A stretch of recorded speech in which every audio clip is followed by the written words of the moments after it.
Batman's a terrific hero, but he's only as good a hero as he is surrounded by other terrific supporting characters. Since Batman's the quiet guy, you know, on that rooftop somewhere, you have to have other characters who are going to sit around and you're actually going to follow them through the story. Even Batman doesn't operate in a vacuum. And without more human characters around to balance him out, he runs the risk of going completely off the deep end and becoming that which he is fighting, and that's just, you know, a creature that's totally evil. Sometimes, old friend, I wonder if I'm really doing any good out there. How can you doubt it? The lives you've saved, the criminals you've brought to justice. Just as Batman is a mentor father figure to Robin, Alfred has been a mentor and father figure to Bruce Wayne. It really felt like a father and son relationship, and I think that helped, you know, helped humanize the characters, and it gave a level of maturity to the show. I'm sure revenge can be deliciously sweet. However, at the moment, he needs a friend. Isn't that what you needed, sir? Alfred recognized in Bruce this thirst for vengeance and knew that without a guiding hand, Bruce Wayne could become as evil as the creatures he was fighting. Alfred was that voice of reason that tried to coax him along and tried to help him to move beyond his tragedy. Looks like trouble at Tarnower Financial, Alfred. I won't be home early after all. Please don't take this the wrong way, sir, but your goose is cooked. He was always great for lightening Batman's dark, brooding mood, you know. He could just say some quip or something as Batman's getting ready to jump in the car and go off for the night, you know. And it was just refreshing to have that dry wit. Ephraim brings that kind of grandfatherly warmth to the character. I mean, he was, you know, stiff upper lip and British and all that, but deep down inside you could tell he was just, you know, full of heart. And, you know, again, that's all praise to Ephraim for that. Might I suggest, Master Bruce, that you take a break? If you keep pushing yourself like this, you soon won't know your right hand from your left. Alfred, you're brilliant. So I've heard. I mean, this is the guy who is the only one who can talk straight to Batman, but he does it sort of on the slant. He's an observer, and he sees things and brings up things that Bruce might be thinking about or should be thinking about. And he's really important. Got a new toy, I see. I figure it might come in handy. It might get you in trouble with the mayor. Let me worry about the mayor. I've always thought of Jim Gordon as a man who is a decent cop at heart and a very compassionate person, yet who finds himself trying to preserve order in probably the worst city on the face of the earth.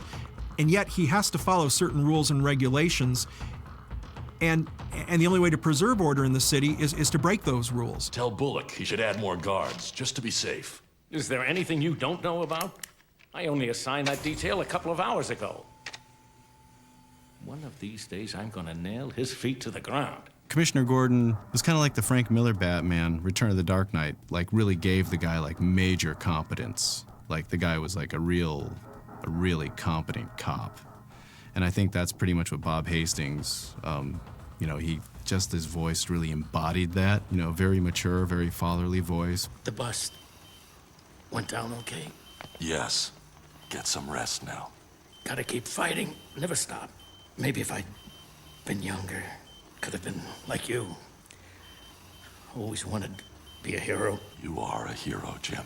Commissioner Gordon often would appreciate the fact that Batman was there because, you know, the crimes were always so huge and the villains so, you know, maniacal that there was no way Commissioner Gordon and his band of police were going to do much about it. So the fact that Batman was there was a relief, and at the same time it caused problems because almost by nature, the fact that he existed, you know, the villains were going to be there, and it just caused problems for Commissioner Gordon. Hey, where you going? This ain't over yet, outlaw! You hear me?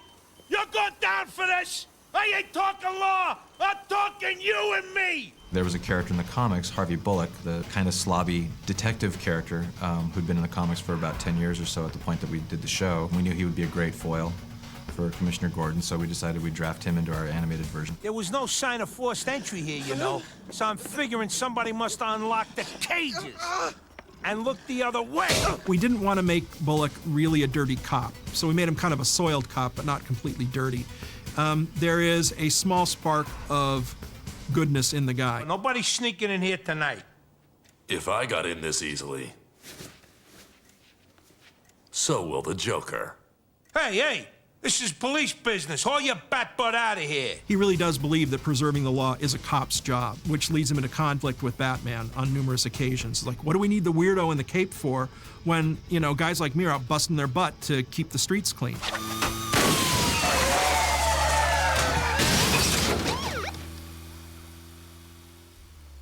Qué mala suerte. Renee Montoya was a character that we had created for the series in order to diversify Batman's world a little bit. Simmer down, party boys.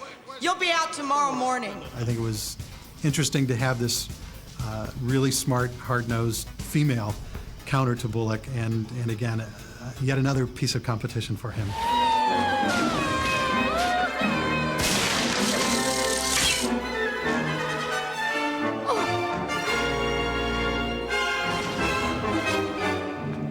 I thought I told you to take the day off. Leslie Tompkins is sort of the angel of mercy in Bruce Wayne's world. She was a friend of Bruce's parents, and she was there for Bruce the night that his parents were murdered.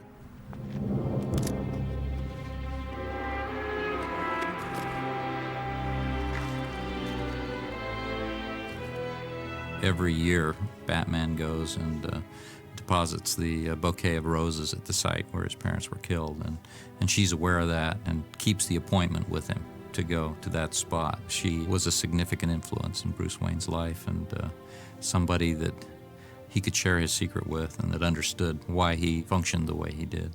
Just a minor concussion, probably from the fall. Here, take one of these every 4 hours, though why I ever bother is beyond me. You never follow my instructions. She's the closest thing Bruce Wayne will have to a motherly influence in his life.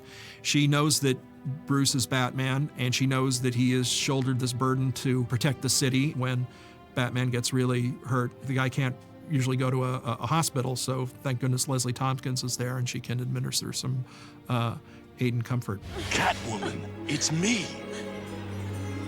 Batman? You're hot. Now you notice. I always think of Catwoman as the ultimate temptation in Batman's world. If anybody comes close enough to both Batman and Bruce Wayne as someone who could figure out both sides of his personality, it's Selina Kyle. Yet, she's a little too far into the darkness for him to completely embrace her. It's like there's a fine line between them, and they're both standing on either side, and they're kind of waving to each other, but she can't go totally into his world, and he knows if he goes completely into hers, he could never come back. If you ever don your Catwoman costume again to violate the law, I'll not only revoke probation, I'll throw the book at you. Batman's world is very black and white. And Catwoman clearly represents the gray. Clearly, she sees a greater good in the world, and sometimes you need to step into the gray to get to that. Well, I'd like to think our relationship isn't just restricted to saving each other from freaks and weirdos, and that maybe we'd have a place for each other without Gotham, without the freaks, maybe without masks. There's always a great temptation there. There's always a lot of wistfulness between the two of them. There's always a lot of longing and wondering what if it could happen. And they've been close, very close. But part of the curse of being Batman is that, whereas she is probably the perfect woman for him, she will always be just forever out of reach.